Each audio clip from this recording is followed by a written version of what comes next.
Pride and Prejudice by Jane Austen. Chapter 1.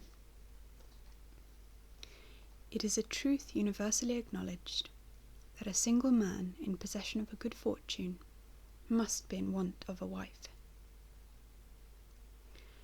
However little known the feelings or views of such a man may be on his first entering a neighbourhood, this truth is so well fixed in the minds of the surrounding families that he is considered as the rightful property of some one or other of their daughters. "My dear Mr. Bennet," said his lady to him one day, "have you heard that Netherfield Park is let at last?" Mr. Bennet replied that he had not. "But it is," returned she, "for Mrs. Long has just been here, and she told me all about it." Mr. Bennet made no answer.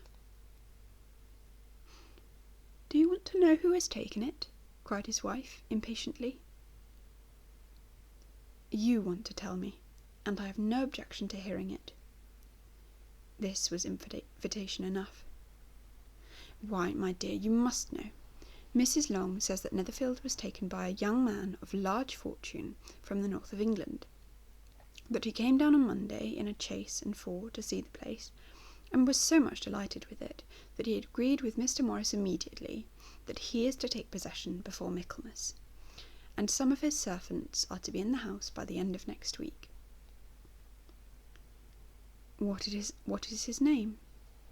"Bingley." "Is he married or single?" "Oh, single, my dear, to be sure. A single man of large fortune, 4,000 or 5,000 a year. What a fine thing for our girls!" "How so? How can it affect them?" "My dear Mr. Bennet," replied his wife, "how can you be so tiresome? You must know that I am thinking of his marrying one of them." "Is that his design in settling here?" "Design? Nonsense! How can you talk so? But it is very likely that he may fall in love with one of them, and therefore you must visit him as soon as he comes." "I see no occasion for that. You and the girls may go, or you may send them by yourselves, which perhaps will be still better, for as you are as handsome as any of them, Mr. Bingley might like you the best of the party." "My dear, you flatter me. I certainly have had my share of beauty, but I do not pretend to be anything extraordinary now. When a woman has 5 grown-up daughters, she ought to give over thinking of her own beauty." "In such cases, a woman has not often much beauty to think of. But, my dear, you must indeed go and see Mr. Bingley when he comes into the neighbourhood." "It is more than I engage for, I assure you. But consider your daughters. Only think what an establishment it would be for one of them.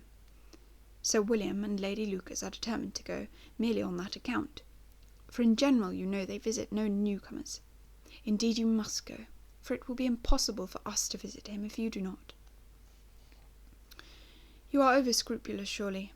I dare say Mr. Bingley will be very glad to see you, and I will send a few lines by you to assure him of my hearty consent to his marrying whichever he chooses of the girls, though I must throw in a good word for my little Lizzie."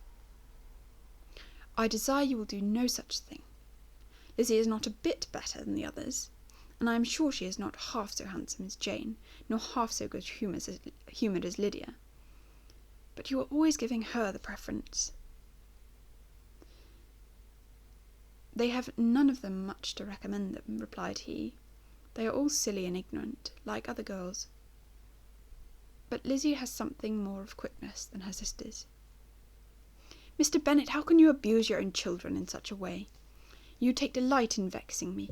You have no compassion on my poor nerves." "You mistake me, my dear. I have a high respect for your nerves. They are my old friends. I have heard you mention them, with consideration, these 20 years at least." "Ah! You do not know what I suffer.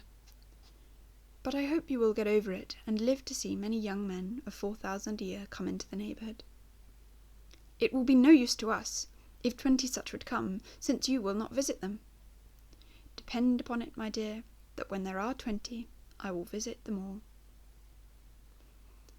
Mr. Bennet was so odd a mixture of quick parts, sarcastic humour, reserve, and caprice, that the experience of 23 years had been insufficient to make his wife understand his character. Her mind was less difficult to develop. She was a woman of mean understanding, little information, and uncertain temper. When she was discontented, she fancied herself nervous. The business of her life was to get her daughters married. Its solace was visiting and news.